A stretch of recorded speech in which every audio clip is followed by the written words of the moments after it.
Listen, it's cold. Ah, sweet music. I love this thing.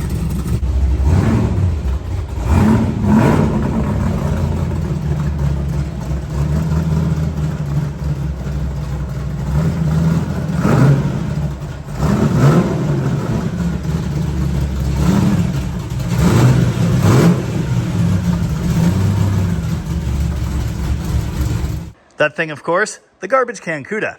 This is my 1966 Plymouth Barracuda, wearing most of a 1966 Dodge Dart front clip. If you're watching this video the day it came out, then it's been almost exactly a month since the 2025 No Name Nationals. Actually, it's 6 weeks, for no reason at all. An event held in Sikeston, Missouri for YouTube channels with 500 subscribers or more. In a series of videos leading up to that event, Alan and I thrashed to transform this car from an empty shell and a bunch of parts into what you see before you, a glorious period-appearing drag racer. Somehow, miraculously, against all odds, we managed to pull it off and create this working drag racer in about 3.5 weeks. At that point, it was fully untested. I had taken it up the block and back and only gotten into second gear, but I loaded it on the trailer and towed it 2,500 miles to the middle of Arkansas. There I met fellow Mopar-based YouTuber Just Mopar Joe. We took this thing to his local track for some testing, and it managed to pop a little wheelie. Then we towed it several hundred more miles to the No Name Nationals, where it wheelied again. And again. And again. And again. And several more times too. My goals for this build were really simple. Get it done in time to go to the No Name Nationals, do a wheelie, and match my personal best in Dale's Demon. Well, we absolutely knocked it out of the park on 2 out of those 3. Unfortunately, the car is, well, slow. And it's not that I'm surprised, I'm just disappointed. If you've seen the 3 videos I did on testing in Arkansas and then going to the No Name Nationals, then you know that I had some problems. Most of them centering around that stuff. In this video, I'm gonna go over all of that and a ton more. We're gonna see the good things on the car, the not so good things on the car. We'll take a look at time slips. We'll see if we can glean any useful information from that. And we'll just kind of generally give this thing a once-over. Train horn. In case you were curious, race season is completely done here in the Pacific Northwest. The sky is actually blue today, but it won't be for long, and it's cold. The last test and tune of the season at my local track, Bremerton, was the same day as the Friday of the No Name Nationals, so we won't get any chances to run there again this year. I was actually invited to one more end-of-season race event the weekend I got back. That was not happening. I've still got some transmission problems to contend with, and beyond that, I was just tired. I'm still tired. I towed this car 5,500 miles all told.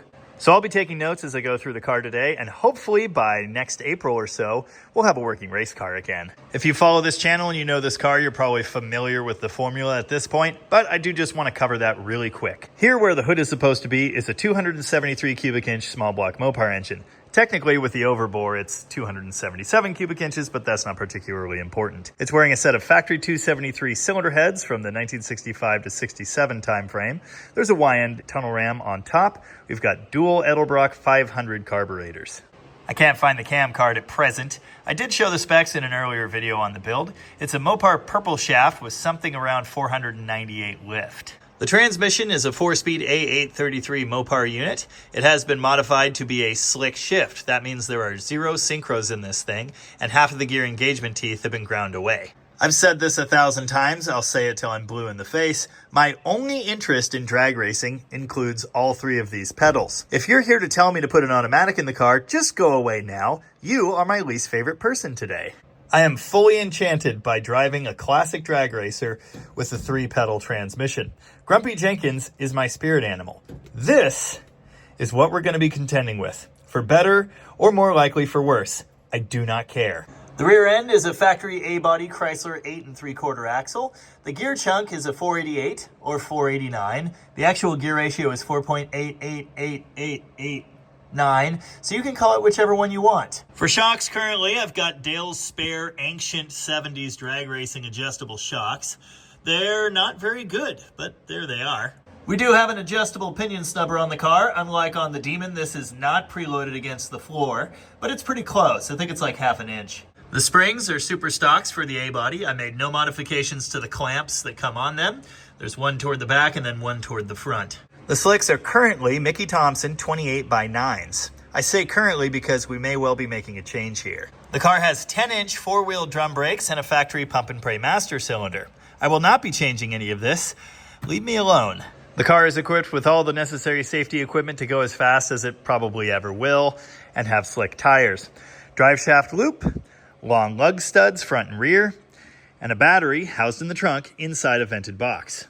There's also a battery cutoff switch here, which is actually two switches technically. The second one kills the charge circuit for the alternator, so the car will actually die. There is no roll bar. There are no safety harnesses. I don't need any of that stuff until I'm in the mid-sevens, and I don't think this car is ever going to be there. Certainly not with this power plant anyway. Arguably, the coolest part of this car is the cowl-mounted vintage Moroso cable drive tack. I love this thing. In my Demon, the only other car I've ever had on a real drag strip, the tack is mounted here. It's kind of hard to look here.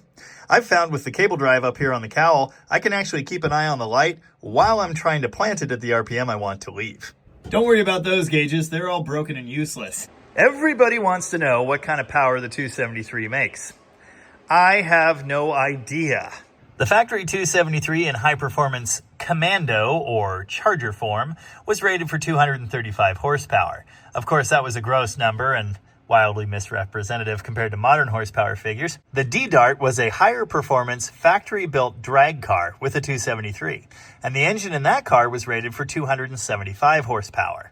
Carcraft tested the D-Dart in 1966 and came up with a 1433 in the quarter mile. My car ran an 855 in the eighth for its best time at Sykeston.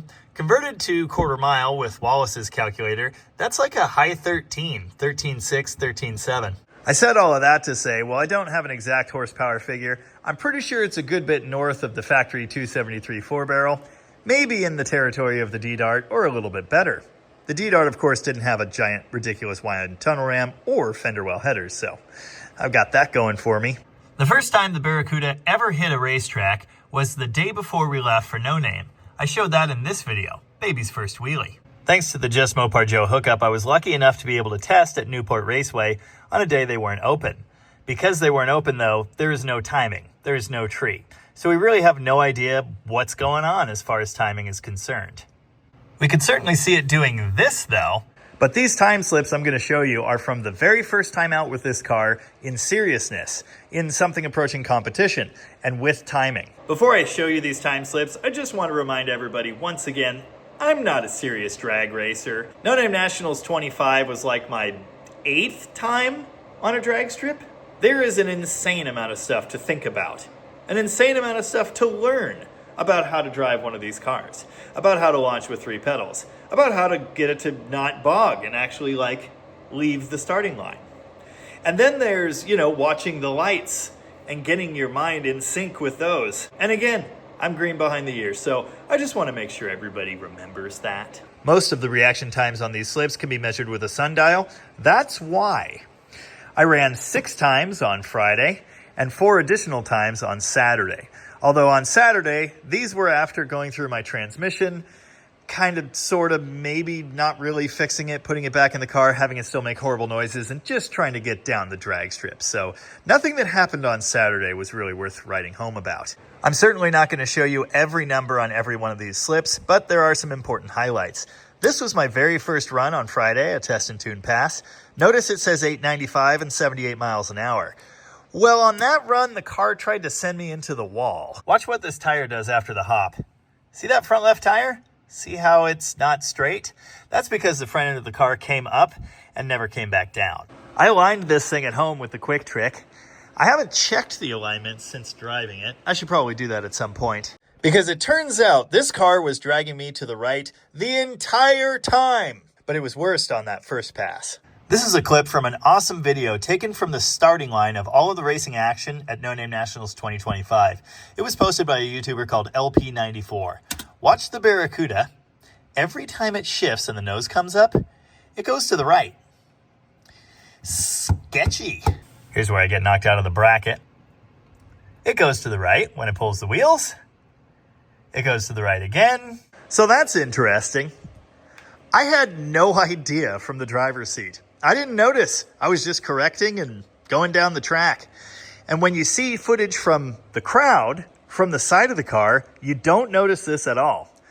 but thankfully, LP94 posted that starting line footage, and I could see what's happening. Another funny thing about the footage, taken from the crowd perspective, you only see this tire. So it was obvious that this tire was doing this.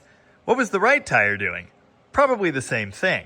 My trackside fix was to loosen the torsion bar adjustment again, which I had already done during testing in Newport, and to add this bushing, which is actually a lower bump stop, to the upper control arm on the driver's side. I got this bushing from Jay with Rapid Transit Garage, who had gotten it from the Bad Tree Productions guys. He had blown out a strut rod bushing, and he whittled the other of these bump stops into a replacement for that. So I only ended up with one bushing, and I wasn't able to install a droop stop on the passenger side. That might help to explain the weirdness.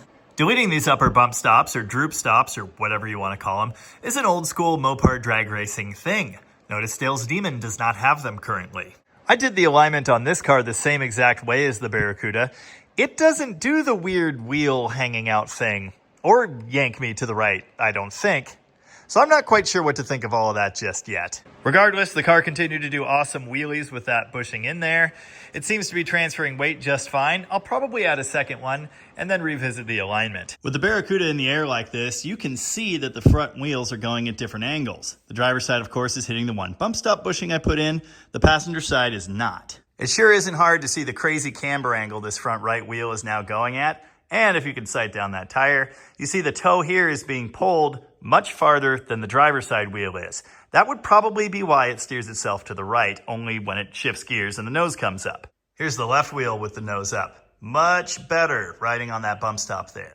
Anyway, that first pass was an 895. I went back for another test and tune pass after lowering the torsion bars and adding in that bushing. I went 866 at 82 miles an hour.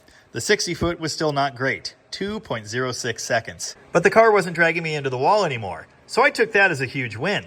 I went out for another test and tune a few minutes later. I got that 60 foot down to 2 seconds dead almost, and I ran an 855 at 82 miles an hour again. I cut down the 60 foot a little bit, and the way I did that was slowly raising the leave RPM and modulating the clutch a little bit differently. Even so, a 2 second 60 foot is not great. There is a lot of meat on the bone right there, and I know it. That quick test and tune run happened to be next to this guy, Tanner with Vintage Adventurer Drives. I stomped him. Then the actual bracket race started. I've never had any interest in getting in the way of real racers doing real racing. But the way Just Mopar Joe put it to me, hey, you get a free run, you already paid for it, and if you get knocked out, well, you can just go right back to test and tune. So that's what I did. I got in, I red lit, really bad enough to win a trophy, in fact. But I won. I won on a technicality because the racer next to me went first and he red lit. So that reaction time is insane. And in reviewing the footage, I'm still not sure how I pulled that off. Look at that 60 foot, 193. That's a serious improvement. So this should be my best run of all. Except it's not. It's an 861 at 72 miles an hour. And that is because I lost a gear. I zoomed in on the tack for this run so you could see my leave RPM. 5,000! That's how I cut the 60 foot down. Oh yeah, and all my time slips went flying. Third. Fourth. No fourth gear. Nice. This would be a recurring theme all weekend. You see, the issue is this Vertigate shifter, which I still think is awesome, by the way, is able to move on this transmission. See that?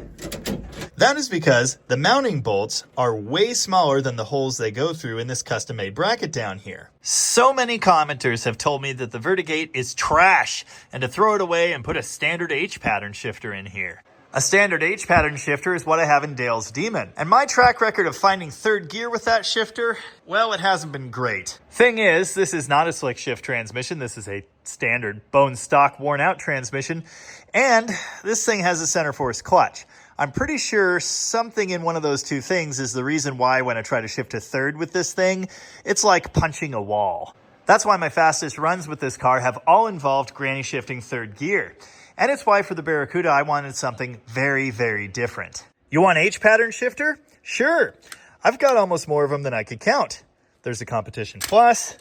I think this is the Super Shifter. Yeah, with the reverse lockout. Standard factory 2-bolt. Standard factory 2-bolt. Slip shifter, factory 2-bolt with the correct shift handle for my Demon. I've even got a 3-speed 8 shifter. That super shifter was my initial plan for the car, until I got the vertical gate, and I thought that would be awesome. It is awesome. I love this thing. I love bang shifting third gear. It's amazing. It's also terrible garbage. I think I can fix it. I'm going to bush those mounting bolts so the thing will stop moving around. I'm going to get it adjusted correctly once and for all, and then it'll either work or it'll go in the scrap pile. I went back to the pits after this run in shock and disbelief at the fact that I had just won with 3 out of 4 gears and a terrible red light. I made an adjustment to the 4th gear stop on the shifter, hoping I would have all the gears again, and I went out for eliminations round number 2, next to T with T's Good Times Garage. This run made me look heroic, at least from outside the car, because I dialed in an 855, and that's what I ran, 85576. I managed to knock T out, which seemed really unfair. He's like an actually good racer, but he broke out. He ran slightly too fast, and I won. Once again, my reaction time is terrible. Don't worry about that. My 60 foot on this run was down to 1.912 seconds. In case you're keeping track at home, that was my quickest 60 foot of the day. So there again, I was on one. I should have bested that 855, but I didn't. I ran 855 at 74 miles an hour, significantly down from the 82 I'd been running earlier because 4th gear was still gone. At the end of the track on this run, I was grinding the ever-living crap out of 4th gear and saying bad words. And obviously I thought I had lost because I was behind him, not realizing that he had broken out. I really wanted to be out because I didn't have a working transmission anymore. Instead, I proceeded to eliminations round 3. I knew I wasn't going to have 4th gear, so I had a new plan. Go out the back door in 3rd. Remember that whole 488 gears, 28-inch tall slicks thing? Because of those factors, this car shifts into 4 way down the track. Really not all that far before the finish line. The fact that I had just run my number with 3 out of 4 gears told me, you know what? Maybe 4th really is extra.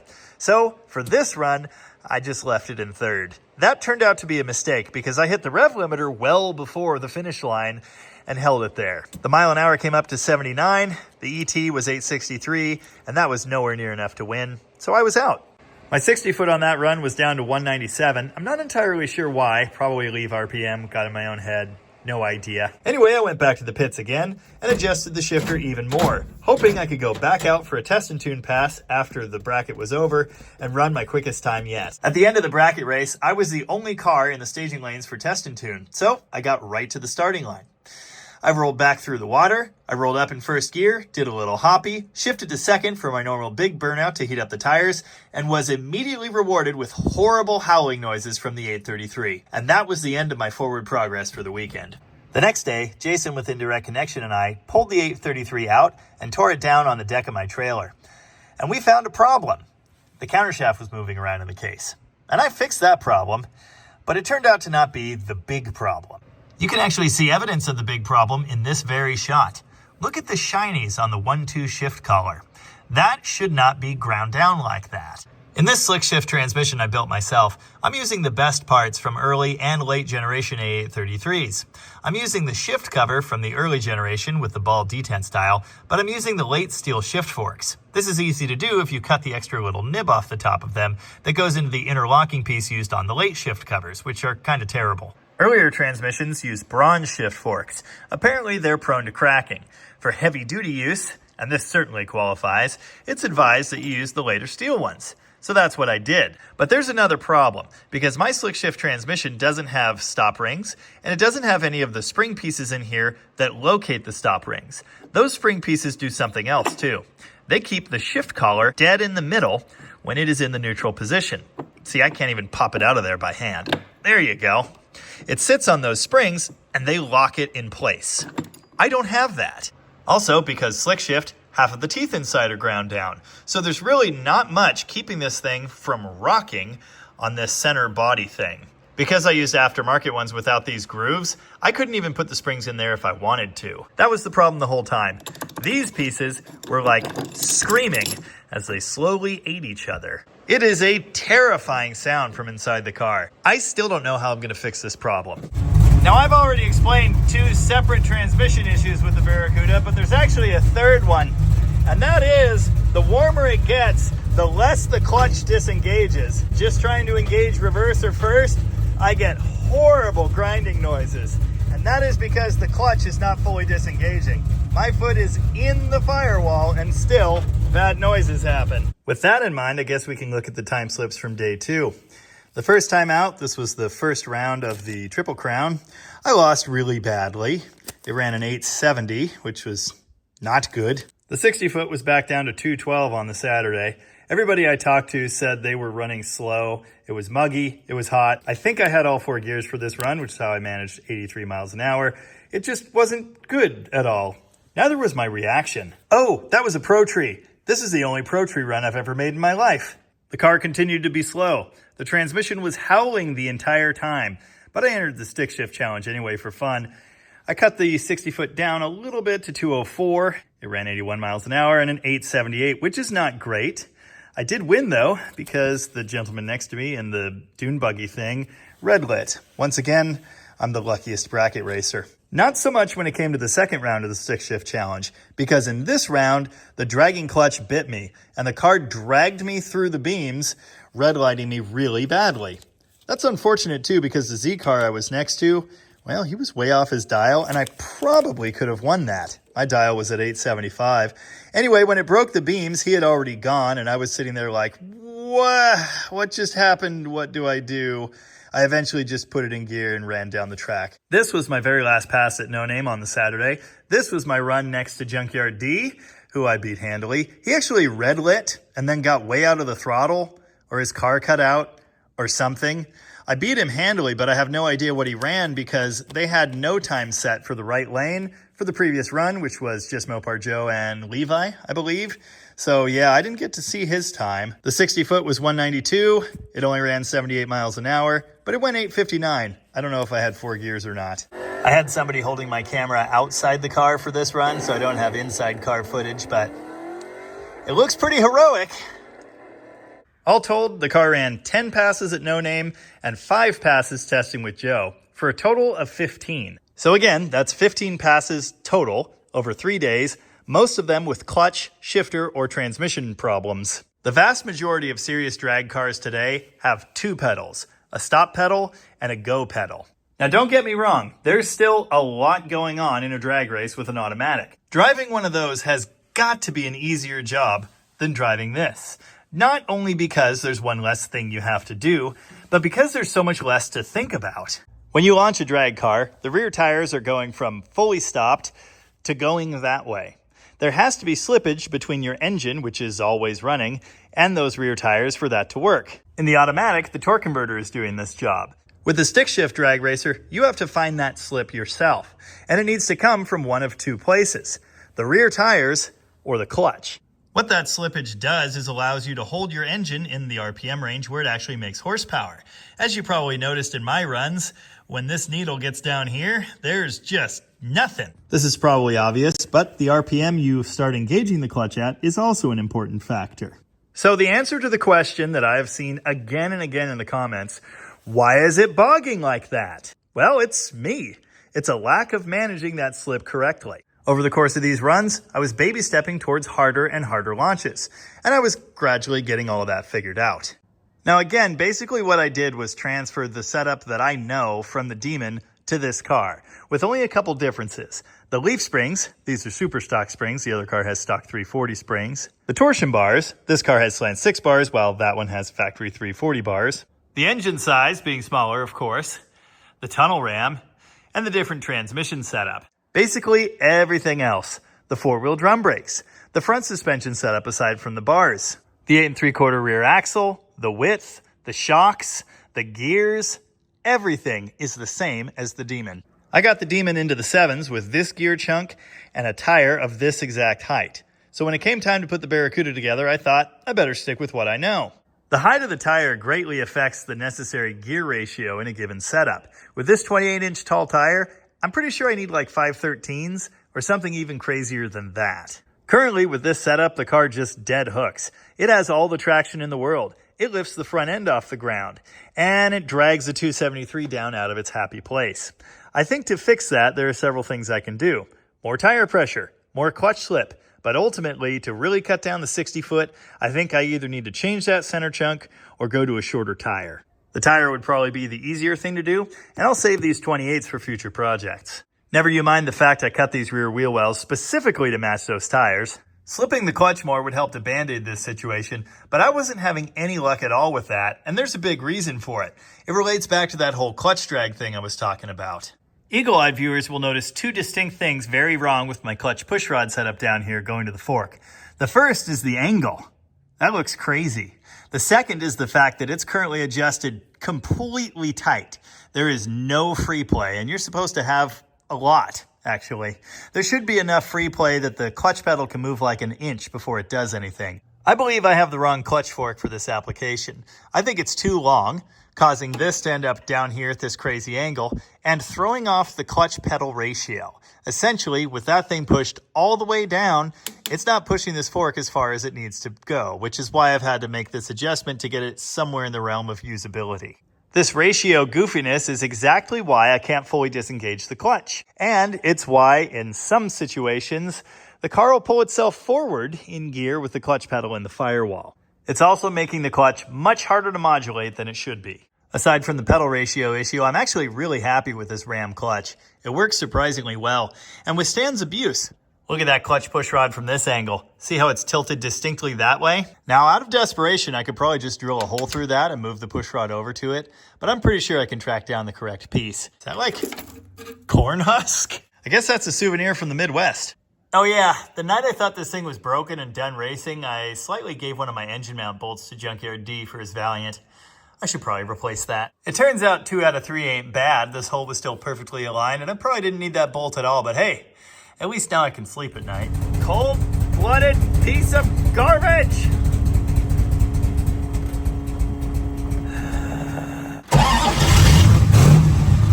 Oh, now it's just fine? Okay. I want you to know I was cranking on this thing for like entire minutes. I don't know why it's being such a pile. It's only 50 degrees out. T-handles are still tight, in case you were wondering. Haters. Anyway, it's 2 weeks later for no reason at all.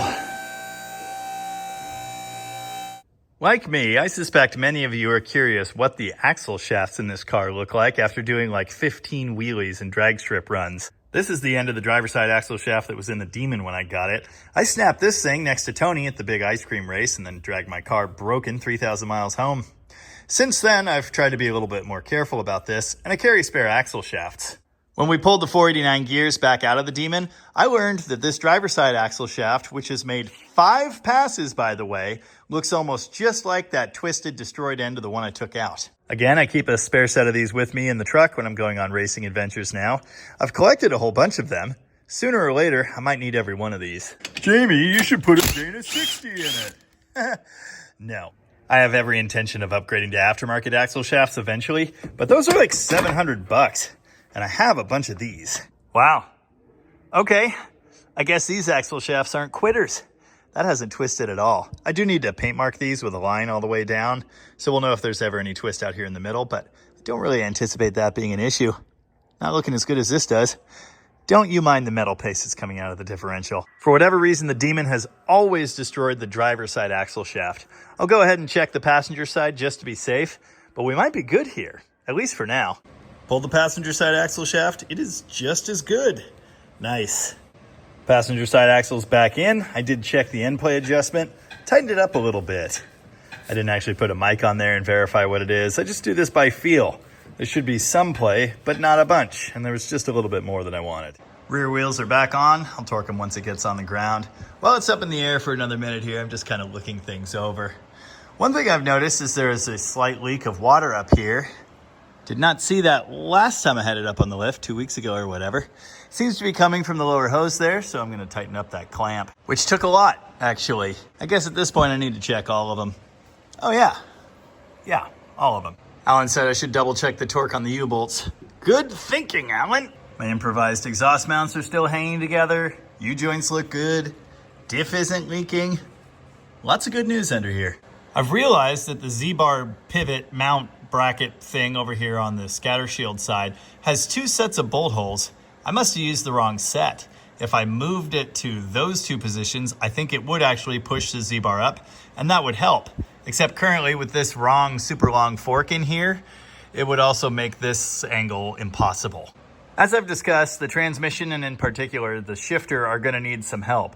I'd like to pull the transmission back out right now and get started on that, but currently I need the car movable to get off the main lift here, so I'm going to have to leave that alone. When the transmission comes out, obviously you're going to hear about it, and at that time I'll be able to fix things like the wrong fork, the linkage angle, the totally destroyed teeth for 3rd gear in this thing, and much more. Recall, if you will, when we first got this thing running, it seemed to have massively high oil pressure. When you first fire this engine up cold, if you rev it, you'll see the oil pressure gauge go past 100 PSI. I determined part of the reason for that was the fact that I installed the rocker shafts backwards, so very little oil was getting out around the rockers. Now, of course, the shafts don't get full-time oil, they get timed oil, but still, that's a little bit of bleed off from an otherwise very high pressure oil system that I thought might affect things, and it seemed to a little bit. Once it's warm, you don't see it go that high when you're making a pass, but it's still troublingly high, I think. It's a good bit higher than any other small block I've ever built, and I'm kind of curious about that. A gentleman named Paul showed up to the No Name Nationals with a direct connection manual and a possible explanation for what's going on here. See, there's a plug that goes in this oil feed passageway right down here. Oil from the oil pump comes up through this passageway, then it's supposed to hit that plug and be diverted this way to go through the oil filter. It then comes back and turns 90 degrees to go up toward the galley. It's not uncommon for this plug to be knocked out during the cleaning process, but then never replaced. This would lead to oil from the pump shooting straight up towards the galley and also not being filtered, which is not great. So I'm going to do a little test. This is my 318 block I'm currently building. It has not been cleaned professionally, and the plug is certainly in there. As you can see, I've taken a straightened out coat hanger and I've put it down through this passageway against the plug. If we set this flush with the block there, you can see the location of it. It's right below this passageway, right in here. I still have my gauge adapter fitting on the 273 block. Thankfully, the wire fits right through it. I put a large black marker mark on the hanger. I don't know if we can see that anywhere. Yeah, right there. So that mark should end up fully inside the fitting, but it should stop like here. And it does. Okay, so the plug is in there. That's unfortunate because it would have given me an easy explanation for this problem. But no, it continues to be strange. I started with a high volume oil pump. I thought I had a bypass valve issue or something. I swapped that out for a standard volume oil pump. Both of those pumps gave us 100 whatever PSI oil pressure. I think flipping the shaft side for side dropped like 5 maybe. This thing has a polished factory crankshaft, meaning that the bearing clearances are bigger than stock. This thing has fully grooved main bearings, meaning there should be more oil leaving through them than stock, and yet the pressure is much higher than it should be. Yes, I tried a different oil pressure gauge in case you didn't see that. I don't trust this one, but I do trust my very nice Mac gauge. Obviously, having oil pressure is a very good thing, but building way more than you need to protect your engine is just a waste of energy. Anyway, I choose not to stress about it. This engine seems pretty happy as it is, and it's not vomiting oil everywhere. I haven't touched the timing since I set it last at Joe's, I think. It could probably take a couple more degrees. I want to leave that on the table as an option. I hadn't pulled a spark plug yet either, and well, that's not looking very good. Obviously, this was soaked during the cold start debacle. There's really not a whole lot to learn from this, unfortunately. I'm pretty sure this thing is just generally running terribly rich. That makes sense. I had every intention of getting a needle kit and tuning these carburetors and trying to improve this situation. But this alone doesn't really tell us anything useful. The thing to do would be get the car warmed up, make a run, shut it off really quick, and then pull a plug and look at it. This is so nasty. I can't see a timing line. There's just no usable information. This is a little overdue. Don't forget to torque your lug nuts. Also, probably air up the slicks. Can I please have a 2-digit number next year? This doesn't fit very well. Roundup time. What have we learned?